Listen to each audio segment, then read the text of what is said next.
الحمد للہ رب العالمین والعاقبۃ للمتقین والصلاۃ والسلام علی اشرف الانبیاء والمرسلین۔ ناظرین اکرام السلام علیکم ورحمۃ اللہ وبرکاتہ۔ میں ڈاکٹر ذوالفقار احمد آپ سے مخاطب ہوں اور آج انشاءاللہ ویلاگ نمبر 104 میں 104 میں آپ سے گفتگو ہوگی۔ ناظرین اکرام، جب سرور کونین محمد مصطفیٰ صلی اللہ علیہ وسلم نے احد کے مقام پر جب اپنے لشکر کو ترتیب دیا، ان کی تنظیم سازی کی اور صف بندی کی، تو لشکر کفار نے بھی اپنی صف بندی، تنظیم سازی اور اس کی ترتیب اسی صف بندی کے اصولوں کے مطابق ہی جس طرح کے جنگوں میں ہوتا تھا۔ اب لشکر کفار کا جو سپہ سالار تھا ناظرین کرام، وہ ابو سفیان تھا، اور ان کی لشکر کفار کے جو سپہ سالار تھا اور لشکر کفار تھا، ان کے ڈر خوف کا یہ عالم تھا کہ ابو سفیان نے اپنا جو مرکز تھا وہ لشکر کفار کے بالکل وسط میں، سینٹر کے اندر اس نے اپنا لشکر قائم کیا، ڈر کے مارے، تاکہ مسلمان کہیں مجھے گھیر نہ لیں، مجھے قتل نہ کر دیں، مجھے مار نہ دیں۔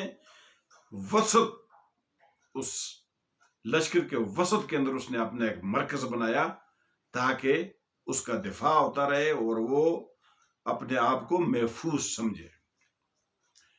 ناظرین اکرام، اسی طرح لشکر کفار کی جو ترتیب تھی، میمنہ پر حضرت خالد بن ولید رضی اللہ تعالی عنہ تھے، جو اس وقت مشرک تھے، ابھی اسلام قبول نہیں کیا تھا۔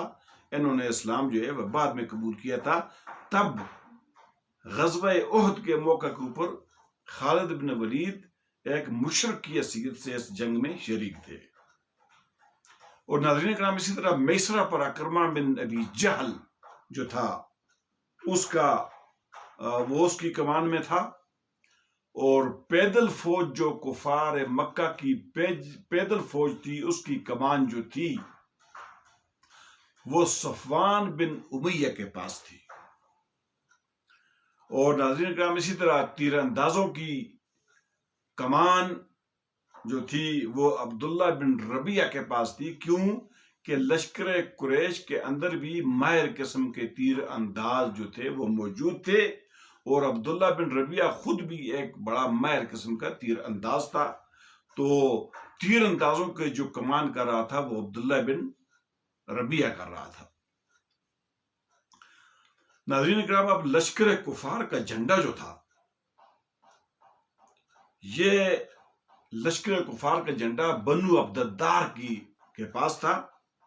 یہ بنو عبدالدار ایک چھوٹی سی جماعت تھی، لیکن قریش کی روایات کے مطابق اور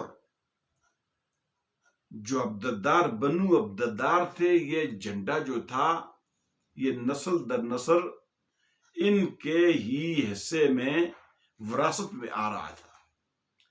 یعنی مطلب کہنے کا یہ ہے کہ یہ منصب جو ہے شروع سے ہی اس قبیلے کے پاس تھا، جو قصی سے وراثت کے طور پر قبیلہ بنو عبدالدار کو ملا تھا۔ اب ناظرین کرام، ہوا یہ تھا کہ بدر کا جو معرکہ ہوا تھا، تو تب بھی جھنڈا چھوڑا کفار قریش کا، لشکر قریش کا جھنڈا جو تھا یہ بنو عبدالدار کے پاس تھا، اور اس وقت یہ جھنڈا کفار کا نضر بن حارث کے پاس تھا۔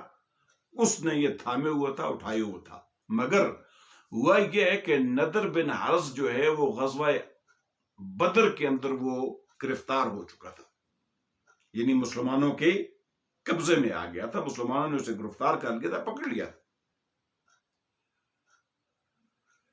تو چونکہ قریش کا جھنڈا اس کے ہاتھ میں تھا، تو جب ابو سفیان نے جنگ کو بھڑکانے کے لیے، ان لوگوں کو غیرت دلانے کے لیے، ابو سفیان نے